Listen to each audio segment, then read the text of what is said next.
Hey guys, in this video, I'm going to show you how to bid on local government contracts. This specific contract is for cleaning and painting of vacant units at a local housing authority. You can click the link in the description for the procurement site that I'm using to bid on this type of opportunity.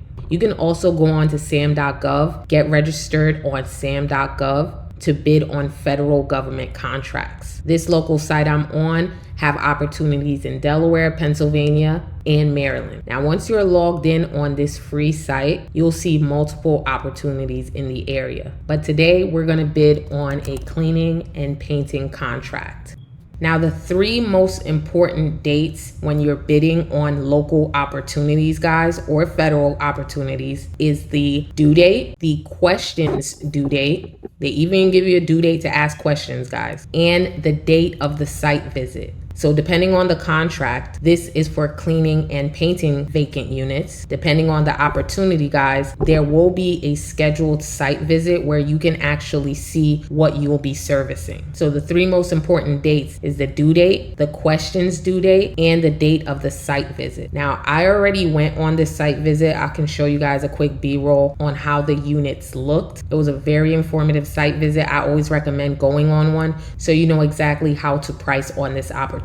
Now, after your site visit and you've read the RFP, which is request for proposal, then I would compile some questions to ask. The most important question that I always ask, no matter what contract it is the previous company's name and the value of services. So what was the last price that they accepted? And as you can see, I asked it here and they actually gave me a detailed response. As you can see here, this is the last accepted price from the previous company to clean a 1-bedroom, to provide 1 coat of paint at a 1-bedroom, to provide 2 coats of paint at a 1-bedroom, and so on. Having the previous price is so important, you guys, because you can see what you're competing with and how to price yourself. Now, you'll come across a lot of lowball pricing, but do not let that discourage you. But we will do our own pricing at the end of this video. Now, another question I usually ask, if it's a service-based opportunity, I ask if there are any mandatory wage rate requirements. So that means what is the required wage you have to pay your employee for this contract? And they provide that within the contract. As you can see, it says the maintenance wage rates are located in the bid files. And as you can see here, they provide the wage rates. Keep in mind, guys, when you see wage rates like this, you have to add the basic wage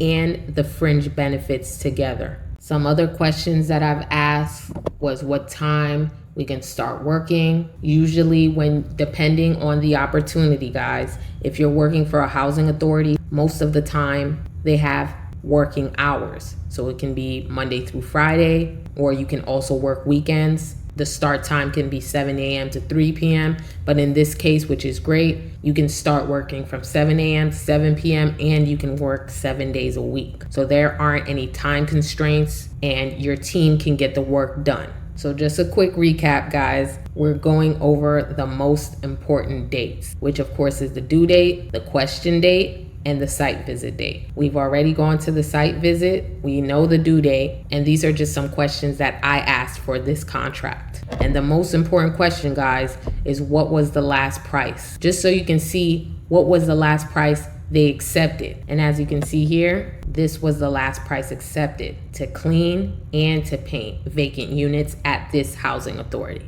All right, guys, now that we've gone over the due date, the question date, and some specific questions you should ask, and the previous company's pricing, let's see the documents that we will have to fill out for this contract. Now, as you can see here, the supporting documentation section, you can see several documents here. Some documents are just for your information, but most of the documents have to be filled out. So let's go one by one. Well, the first document is the 537OC1 PDF. Let's see what that is. General conditions for non-construction contracts.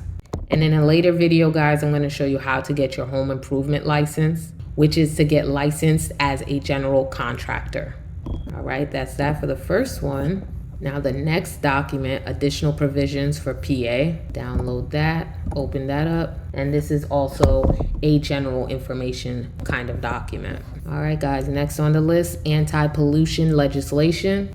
I'm gonna download that, see what's going on there. It's another general information document. Now, certificate as to corporate principal PDF, let's download that. Now that's something that you would fill out and you just follow the instructions the best you can. As it states here, I type or print your name of the certifying officer of the corporation, which is you. Same goes on the second line, same goes on the third line, and same goes on the fourth. Same goes on the fifth line, and same goes on the sixth line. So a completed document would look like this. Now that I've completed this document, guys, just to stay organized, I always recommend saving it with your company name and labeling the document as complete. If it's not complete, you can label it not complete. So as you can see, I put in my company name, I put complete, the county housing authority, because I fill out multiple contracts, and then the rest named itself. The document was already labeled certificate as to corporate principal. So I just put my company name, label it complete, the housing authority that I am applying for, and I left the rest of the title the same, certificate as to corporate principal. All right, that's that on that off our list. Certificate as to principal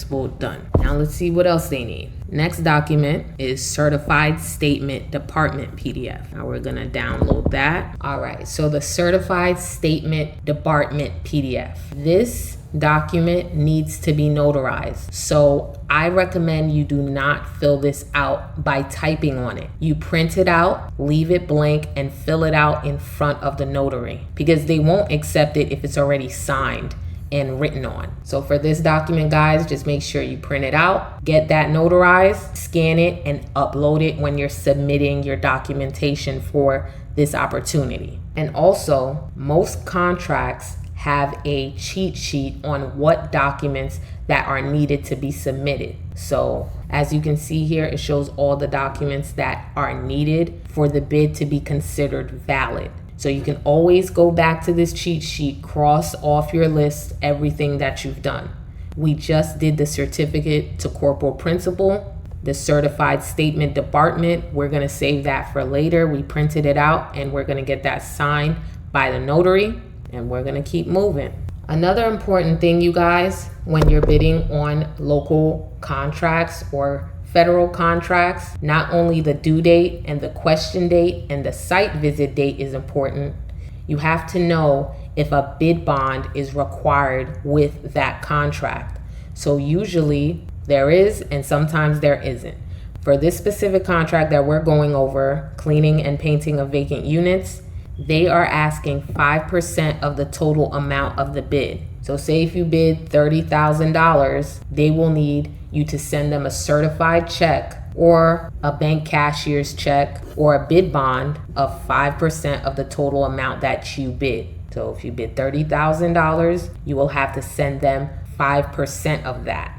And you will have to send that bid bond before the due date. And as I said, it can be a certified check or a bid bond from a surety company.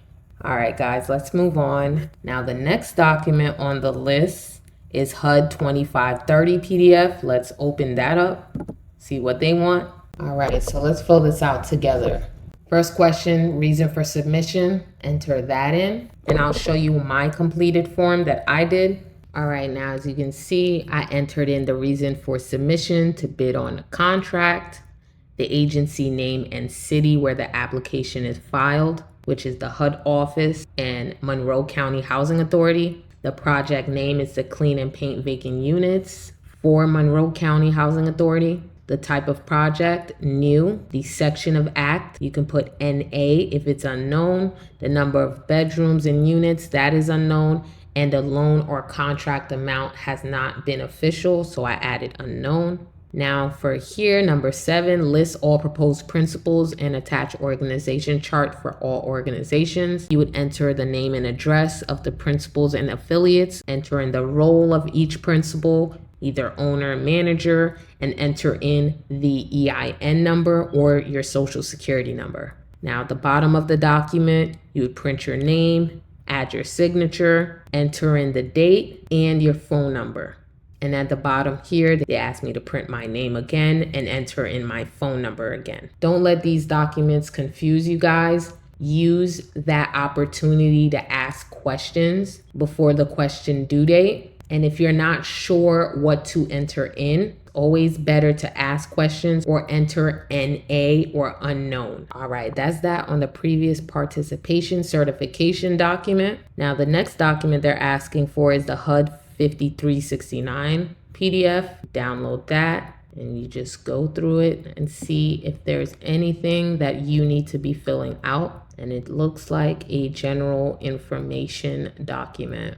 So that is that on that one. Now the next document is the I-9 verification for independent contractors form, and you just download that and fill that out. Now I'm going to show you my completed form and how I went about this. All right, now as you can see here, you could just enter in the contracting firm, which is the name of your company, the contract number, which you can find on the procurement site or on the actual bidding opportunity. And for here, it says, I hereby certify that, entering the name of the contractor. I entered in my name and my business name. Now for the next line, it asks if you have any individuals working for you that are not permitted to work in the United States. If you do not, just enter in not available and then print, sign, and date. And that's all for this document. Entering your firm name, the contract number, your name and the firm name, entering in if you have any employees that are permitted from working in the United States for a limited duration of time. If you do, you enter in their names. If not, enter in not available.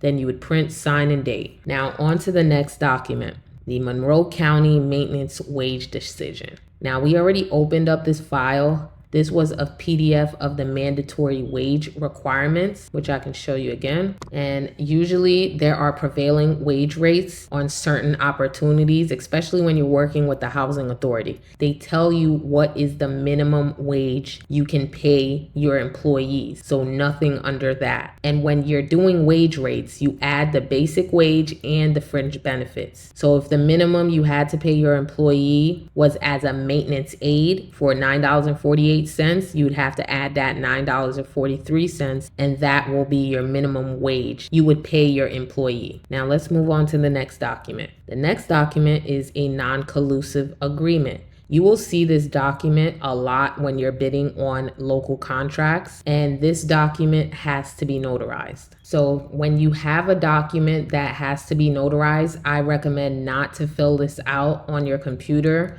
Just print it out and fill it out in front of the notary, and print out 2 copies just in case you make a mistake. All right, let's move on to the next document, guys. Next document, notification to bidders document. And this is a general information type of document as well. Now on to the next, request for proposals document. This document generally has the scope of work, which details what you will be doing for this contract. Now, as you can see here, they let you know that this housing authority will supply all cleaning supplies, wax, paint, and spackle required to complete the work, which is great. It lets you know the response time. So you have 4 days to paint a unit and 2 days to clean a unit. And these are the specific required services of painting, and these are the requirements for cleaning. They even have the square footage, the number of bedrooms at a specific site for painting and for cleaning. So this is pretty detailed and not as lengthy. I've seen requests for proposals up to 100 pages. You just have to decipher from the general information and from the important information. The more you read it, the more you go over it, the better you'll be at filling out these contracts. All right, so I would keep this, guys, just to go back to, it's your scope of work. You're knowing exactly what is expected of you out of this contract. All right, let's move on. For the next document, Section 3 certification and mandatory documents PDF. All right, now for the Section 3 certification and mandatory documents PDF, you have one page where you have to fill out, enter in your firm name, the contract number, the project number, your signature, and your name and company. They also ask you to provide a list of employees that will be on the site. and I'll show you a completed form that I filled out. All right, now as you can see here, I entered in my company name, the contract number, the project number, company name again, the date, my signature, and a list of my current employees. And that's that on that document. Now on to the second to last. You most likely have a pricing Excel spreadsheet that you have to enter in as well. But for the next document is the statement of bidder qualifications document. I'm gonna download that. And now we will have to fill this out. First, you enter in the name of the bidder, your permanent main office address, year organized, the state you were incorporated, how many years you've been engaged in the contracting business under your present firm name, contracts on hand, enter in the contract name, the gross amount, and the date of completion, enter in the general character of work performed, and enter in have you ever failed to complete any work awarded to you. So I'm going to show you my completed version. Keep in mind, you guys, when you see my completed version, you can see how I saved it. Remember to enter in your company name, label it as complete, label the housing authority or the institution you're bidding on, and of course, leave the rest the same, the document name the same, just to say organized. Because I'm hoping this is not the only contract you'll be bidding on. You'll be bidding on multiple contracts and you'll be winning multiple contracts. All right, now, as you can see, this is how I filled out my statement of bidders qualifications. I entered in my name. I entered in my business name, my permanent office address, the year it was organized, the state, how many years I've been in business under this present firm name, and my contracts on hand. So I just entered in the company name that I worked for, the gross amount. It doesn't always have to have an amount. It can be an indefinite quantity contract, which means an as-is basis. So you can enter that in when it asks for gross amount. The anticipated date of completion, you'd enter that in. Now, general character of work performed by your company. As you can see here, I just put our company specializes in cleaning and painting services, including floor care, such as stripping and waxing, as well as carpet cleaning. And if you ever need help, guys, go on to ChatGPT. That is your friend, and they will help you answer these questions. Now on to number 8. Have you ever failed to complete any work awarded to you? Of course, I answered no. Now for the next page of the Statement of Bidders Qualifications PDF. Number 9 asks if you've ever defaulted on a contract. Enter in yes or no. If applicable, that means it can be NA. List the most important structures recently erected by your company, approximate cost for each, and the month and year completed. I just entered not available for this one. List your major equipment available for this contract. So you would just enter in your most heavy duty equipment. I just entered in the carpet cleaning machine that I have, the floor machine that I have, and also the paint sprayer that I have as well. So don't skip that. Just enter in some high quality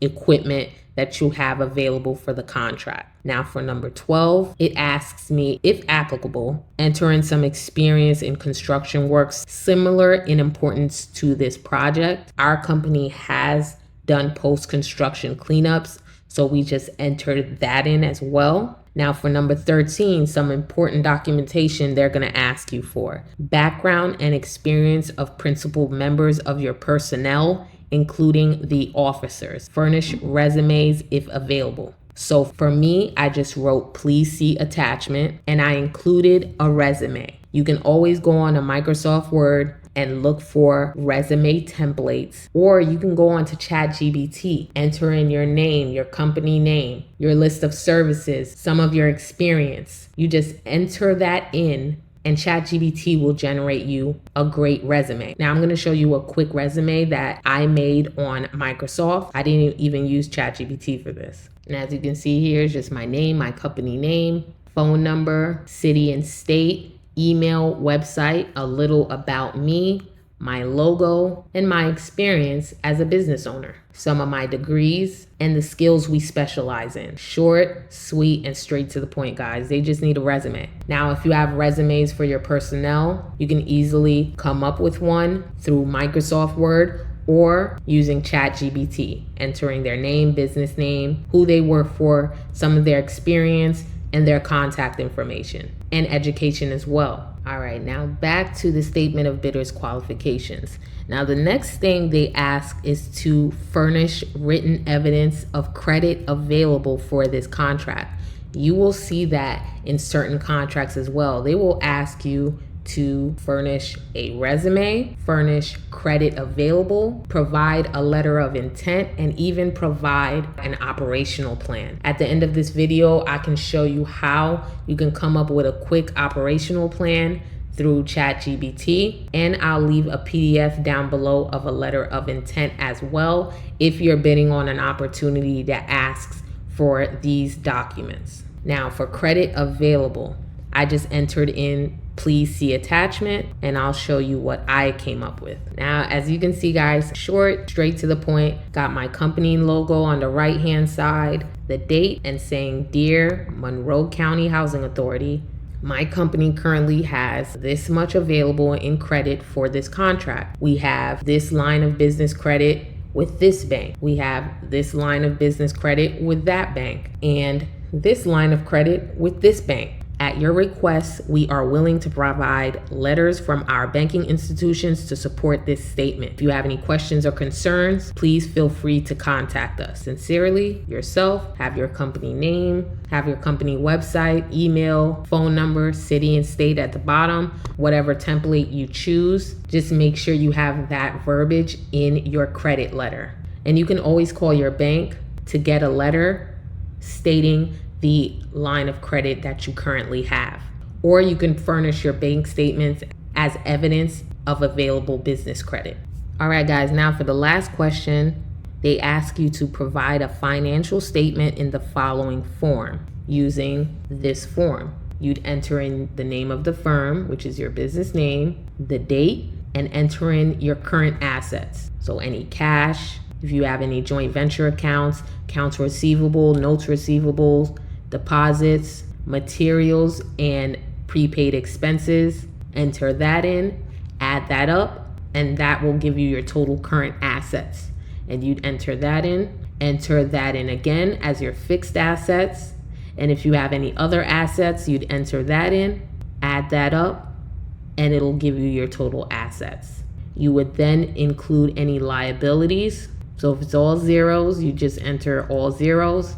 If you have an amount for that, just enter that in. Just don't forget to add it up when it asks you for the total current liabilities and total liabilities and capital. That is that for that document. All right, guys, just to recap the mandatory bid documents that we just completed. We did the HUD form 5369A, the bid form, the non-collusive affidavit that needs to be notarized, the statement of bidders qualifications, that's where we had the resume, the credit letter, the HUD 2530 previous participation document, we completed that. Section 3 certification, which is on this same document, we completed that. The certified statement department document, that needs to be notarized. The bid bond, we have to go to our bank to get a certified check once we know our bid amount, because the bid bond is 5% of your total bid amount.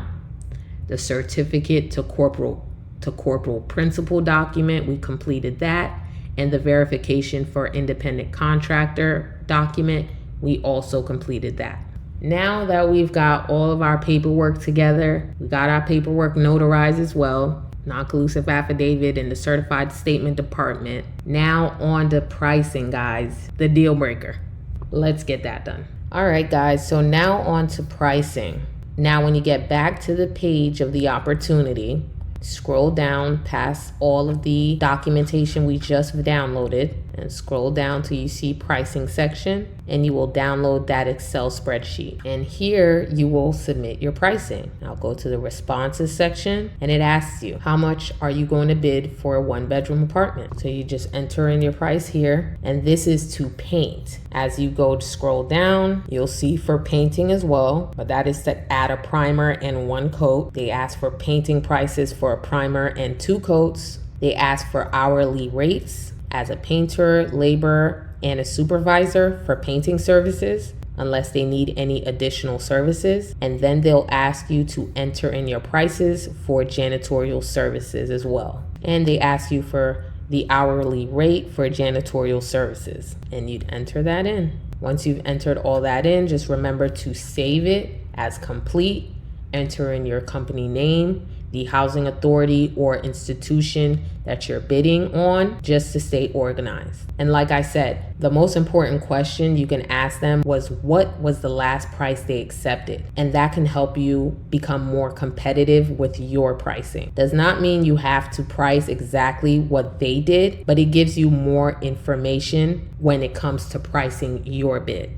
And as I've shown before, these were the previous prices. It was a real low ball, guys. This is the business, okay? I'm just showing you guys how you can find opportunities, how you can fill out documentation to bid on these opportunities so you can make more money. All right, guys, I'm gonna put my prices in and I'll give you an update if I'm awarded this contract. And let me know down below if you'd like me to do another tutorial. I see another contract to clean and paint vacant units at another housing authority that I am going to bid on as well. Use the same strategy, go on that site visit, get an idea of what you'll be servicing and ask that question, what was the last prices as well? And make sure that you dot all your I's and cross all your T's just to have a stronger bid. All right, guys, good luck. I do free consultation calls to help anyone that needs to start a business, are currently a business owner seeking funding, or in need of help filling out any local or government contracts. I help with credit as well. Good luck, guys.